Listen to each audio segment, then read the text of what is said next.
हम लोग living world पढ़ रहे हैं ना, टेक्सोनॉमिक कैटेगरीज पढ़ रहे थे। टेक्सोनॉमिक कैटेगरीज बता भी दिया था क्या होता है।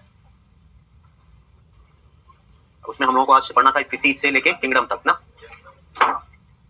चलो पहले हमको पढ़ना था, ये सारी बातें बता दिया था, सेंडिंग ऑर्डर में क्या होगा और डिसेंडिंग ऑर्डर में क्या होगा, नंबर कहां पर घटेंगे कहां पर बढ़ेंगे ना, ये सब आपको कॉमन कैरेक्टर कहां पर घटेंगे और कहां पर बढ़ेंगे, एक एक करके हमको पढ़ना था स्पीसीज।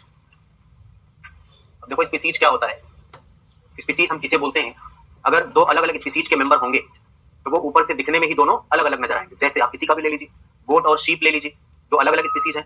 काऊ और बफेलो ले लीजिए, दो अलग अलग स्पीसीज हैं ना, तो ये ऊपर से दिखने में ही अलग अलग लगते हैं। ठीक है, तो दो स्पीसीज अगर अलग अलग स्पीसीज हैं, दो इंडिविजुअल अगर अलग अलग स्पीसीज के हैं तो वो मॉर्फोलॉजिकली डिस्टिंक्ट होते हैं, अलग अलग होते हैं, डिफरेंट होते हैं। कई बार ऐसा भी होता है कि दो स्पीसीज मॉर्फोलॉजिकली सिमिलर हैं लेकिन एक्चुअल में वो एक स्पीसीज के मेंबर नहीं है। ऊपर से दिखने में एक जैसे दिख रहे हैं लेकिन वो एक है नहीं, तो उन्हें हम क्या बोलते हैं, उन्हें हम कैसे अलग करेंगे, उन्हें रिप्रोडक्टिवली आइसोलेट करेंगे। कैसे आइसोलेट करेंगे, रिप्रोडक्टिवली आइसोलेट करेंगे। तो डिफिनेशन ये है कि two species are morphologically distinct, और अगर कभी कभी but sometimes two species are morphologically distinct but similar होते हैं बट रिप्रोडक्टिवली आइसोलेट होते हैं, उन्हें हम लोग बोलते हैं सिबलिंग स्पीसीज। क्या बोलेंगे, सिबलिंग स्पीसीज। ठीक है ना, तो इसके बारे में जरा लिखो। अगर हम ये बोले टू स्पीसीज, इधर देखो टू स्पीसीज, या ऐसे हम और बोले इंडिविजुअल ऑफ टू स्पीसीज, दो अलग अलग स्पीसीज के इंडिविजुअल,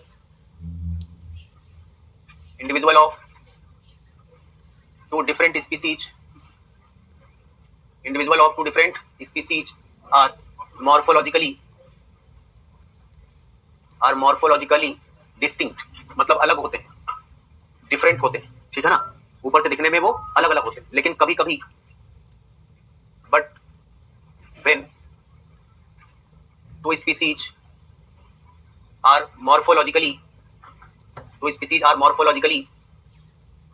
सिमिलर, ऊपर से दिखने में एक जैसे हैं बट रिप्रोडक्टिवली आइसोलेट, तब वो रिप्रोडक्टिवली आइसोलेट होते हैं। ऐसे स्पीसीज को बोलते हैं सिबलिंग स्पीसीज। क्या बोलते हैं, सिबलिंग स्पीसीज, सिबलिंग स्पीसीज। ठीक है, तो करेक्ट डेफिनेशन है biological species of, biological concept of species, जिसे अर्नस्ट मेयर ने दिया था। Biological concept of species, biological concept of species given by Ernst Mayr, given by Ernst Mayr. इन्होंने इसके अकॉर्डिंग क्या है, इसके अकॉर्डिंग करें टू स्पीसीज, इन्होंने कहा two species are morphologically and reproductively, ऊपर से दिखने में भी अलग होते हैं और रिप्रोडक्टिवली भी आइसोलेट होते हैं, मतलब ये आपस में रिप्रोडक्शन नहीं कर सकते। ठीक है ना, इनके एक्सेप्शन भी हैं कि कुछ ऐसे भी हैं जो अलग अलग स्पीसीज आपस में रिप्रोड्यूस कर भी लेते हैं, कुछ नेचुरली और कुछ आर्टिफिशियली। लेकिन अगर ऐसे ऑर्गेनिज्म रिप्रोड्यूस कर लेते हैं तो इनसे बनने वाले जो ऑफस्प्रिंग हैं वो इनफर्टाइल होते हैं, वो कभी रिप्रोडक्शन नहीं कर सकते, जैसे मेल डंकी और फीमेल हॉर्स से बना हुआ म्यूल। ठीक है ना, तो वो इनफर्टाइल होता है। तो इतनी बात है biological concept of species.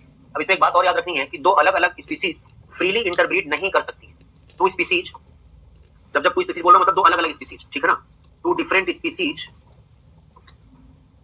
Species does not freely interbreed, मतलब ऐसा होता नहीं है कि कोई भी ब्रीड कर ले। हाँ, एक्सेप्शन है, वो अलग है, तो आपसे एक्सेप्शन नहीं पूछेगा। अगर ऐसे पूछेगा, इस पर क्वेश्चन आता है, अब ऐसे लिख के देगा वो कि दो स्पीसीज जो आपस में फ्रीली इंटरब्रीड कर रहे हैं, तो बताओ वो एक स्पीसीज के हो सकते हैं कि नहीं हो सकते। हाँ, एक स्पीसीज के हो सकते हैं। अगर वो फ्रीली ब्रीड नहीं कर रहे हैं आपस में, इसका मतलब वो डिफरेंट स्पीसीज के हो सकते हैं, ये स्टेटमेंट आता है। ठीक है ना, अब अगर हम कुछ स्पीसीज के नाम बताते हैं, कुछ जीनस के नाम बताते हैं। जीनस और स्पीसीज हम लोग एक साथ ही पढ़ेंगे। जैसे एक जीनस है पेंथेरा, एक जीनस क्या है, पेंथेरा। ठीक है ना, तो पेंथेरा का, इस पेंथेरा के ये जीनस है, इसके तीन अलग अलग स्पीसीज हैं। जैसे एक होता है पेंथेरा लियो, एक होता है पेंथेरा लियो, एक होता है पेंथेरा टाइग्रिस, और एक होता है पेंथेरा पार्डस। ठीक है ना, पेंथेरा लियो का जो कॉमन नेम है वो है लॉयन, इसका कॉमन नेम है टाइगर, इसका कॉमन नेम है लेपर्ड, इसका कॉमन नेम क्या है, लेपर्ड। ठीक है ना, जिसे तेंदुआ बोलते हो। हाँ हाँ, यूं लिख लो भैया। ठीक है, अब सुनो, ये जो है ये है जीनस, ये जो है वो है स्पीसीज, और ये जो है ये है कॉमन नेम। ये क्या है, तो लॉयन का जो जूलॉजिकल नेम होगा वो होगा पेंथेरा लियो, टाइगर का पेंथेरा टाइग्रिस, लेपर्ड का पेंथेरा पार्डस। अब आपको ये दिख रहा है यहाँ पर कि एक जीनस का एक से ज्यादा स्पीसीज है कि नहीं है, लेकिन इस स्पीसीज का इसके अलावा जीनस कोई और नहीं होगा। तो हम यहाँ पर ये भी बोल सकते हैं कि वन जीनस में have more than one species, but one species does not have more than one genus. एक स्पीसीज का एक से ज्यादा जीनस नहीं होगा। हाँ, एक जीनस का एक स्पीसीज भी हो सकता है, ऐसे जीनस को मोनोटिपिक जीनस बोलते हैं।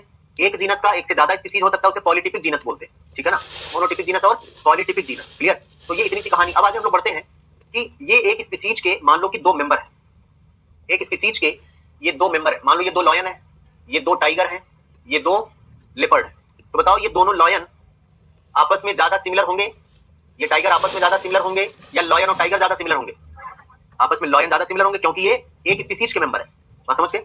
लेकिन अगर यहीं पर कंपैरिजन कर लिया जाए किसी दूसरे जीनस के स्पीसीज से, जैसे फेलिस डोमेस्टिका, ये नाम है कैट का, इसका नाम है। अब अगर इनका कंपैरिजन इससे किया जाए दूसरे जीनस के स्पीसीज से, तो ये दोनों आपस में ज्यादा समान हो जाएंगे। क्यों? क्योंकि ये दोनों एक ही जीनस के तो हैं कम से कम, यहाँ तो जीनस भी अलग हो गया। बोलो बात सही है कि नहीं? तो इसको हम ऐसे बोल सकते हैं, इसको हम ऐसे बोल सकते हैं कि वन, यहां पर याद रखो इंडिविजुअल ऑफ, यहां पर हम ऐसे बोल सकते हैं 2 इंडिविजुअल ऑफ